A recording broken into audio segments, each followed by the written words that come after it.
c'est qu'il y a un changement de politique du gouvernement.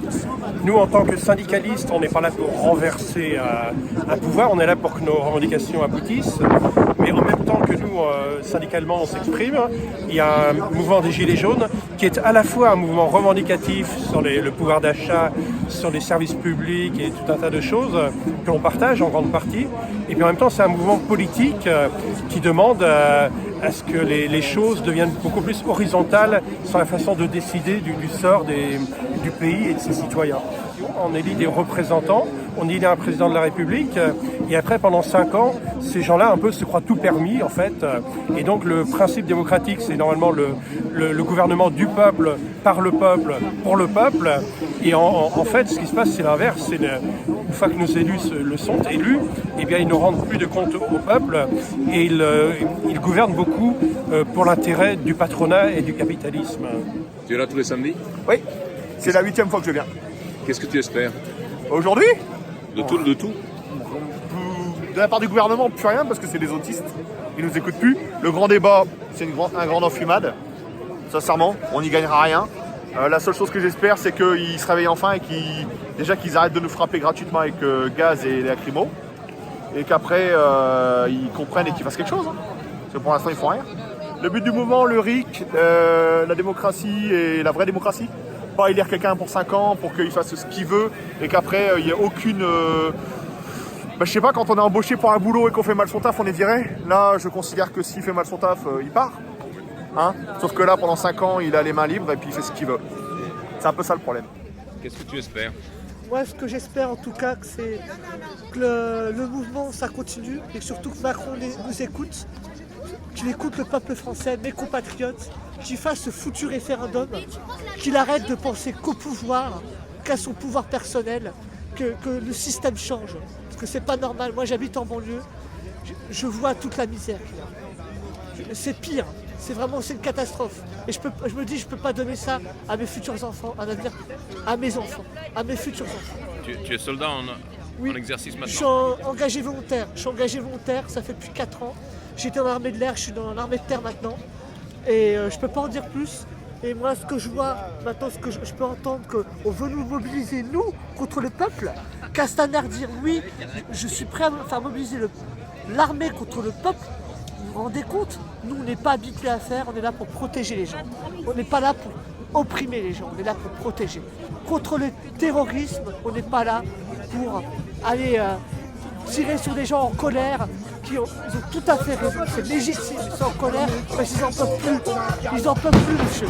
Parce que là, vous voyez, les taxes sur l'essence, c'était la goutte d'eau qui a fait déborder le vase. C'est pas ça qui a permis le mouvement des Gilets jaunes. C'est tout. C'est le Benalla, c'est parce que les sénateurs, les députés, ils ont des sous. Tout ça, c'est à cause de ça. C'est pas que les taxes.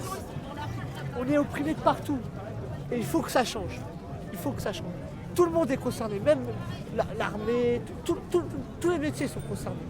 Les jeunes, les vieux, tout le monde.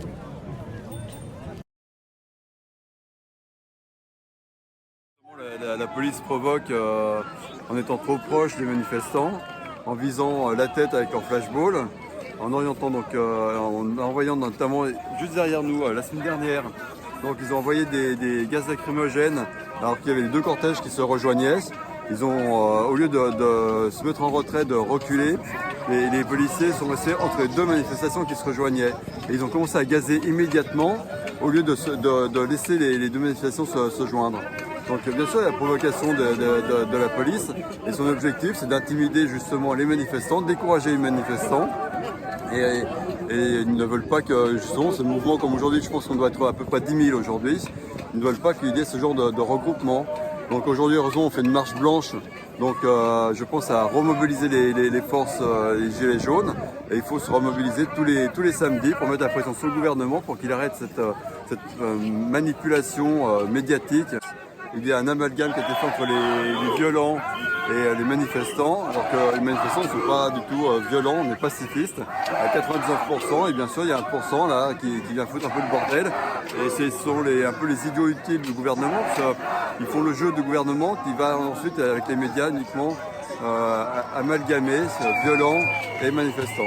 Toutes les semaines, ça se passe très bien, jusqu'à ce qu'ils nous bloquent à un endroit et qu'ils gazent, et là, ça part en couille. Pourquoi ils font ça? Tout simplement pour provoquer et puis forcer à ce que le mouvement ait des images toutes les semaines. Quand tu vois l'acte 10, on était tranquille dans les rues, on a été jusque l'Étoile, ça s'est bien passé. Ils ont fermé toutes les rues de l'Étoile, ils ont commencé à nous graser gratuitement, nous arroser, ils ont envoyé des bouteilles de verre, et après du coup, forcément, ça a répliqué. Et on s'est pris des flashballs, on s'est pris des gaz, on s'est pris des bombes et des grenades qui explosent. Il y en a un qui a fini avec une jambe en sang juste devant moi sur l'Étoile. On ne pouvait pas sortir, on pouvait ni aller dans une rue, ni sortir, ni aller nulle part. Pendant plus de 5 heures.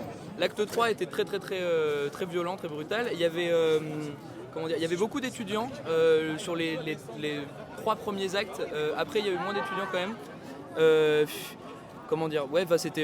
Ça a commencé très vite à dégénérer. Les tirs de flashball ont commencé très tôt dans la journée, contrairement aux manifestations d'après qui se sont un peu mieux passées jusqu'à 17h à peu près. Et oui, donc l'acte 3, si je dis pas de bêtises, c'est le jour où il y a un monsieur qui a perdu sa main. Comme je pense dans beaucoup des manifs des Gilets jaunes, il y avait beaucoup de gens qui n'avaient jamais manifesté, donc qui connaissaient pas, qui savaient pas les trucs qu'on pouvait ramasser ou pas. Alors il y en avait qui ramassaient les palets lacrymogènes, ce qui est à peu près sans danger, et d'autres qui ont essayé de ramasser les grenades, donc dont le monsieur qui a perdu sa main. Et puis sinon, ouais, ce qui est assez étonnant, c'est qu'on rencontre des gens qui sont quand même vachement informés, qui connaissent. Qui connaissent tous les sites d'information sur internet, qui sont pas forcément très fixés sur ce qu'ils pensent, mais qui s'informent, quoi. Et, c'est ce qui est assez rare de tomber sur des gens avec qui on peut discuter et on parle à peu près des mêmes choses, quoi.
Je me trouve place de la République, il est 4h de l'après-midi.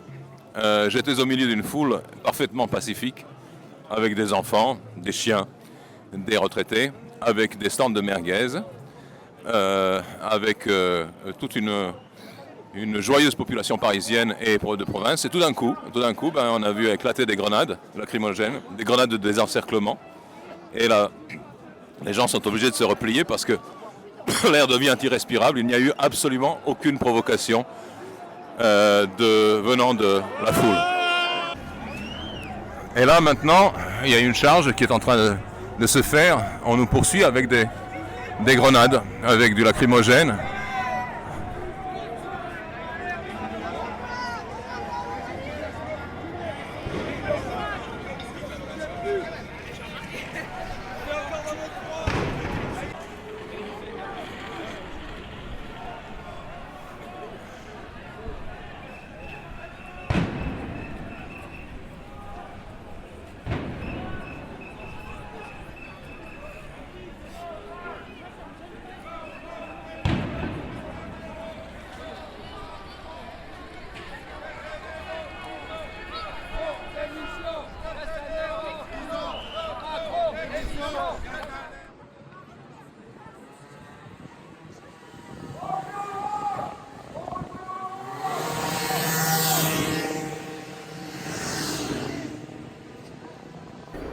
Je me trouve avenue de la République à 50 mètres de la place de la République qui est fermée par une compagnie de CRS.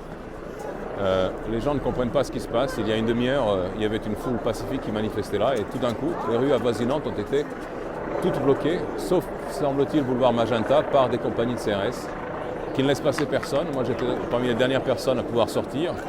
Et tout d'un coup, la place est couverte de gaz lacrymogène. Il y a des grenades qui éclatent tout le temps.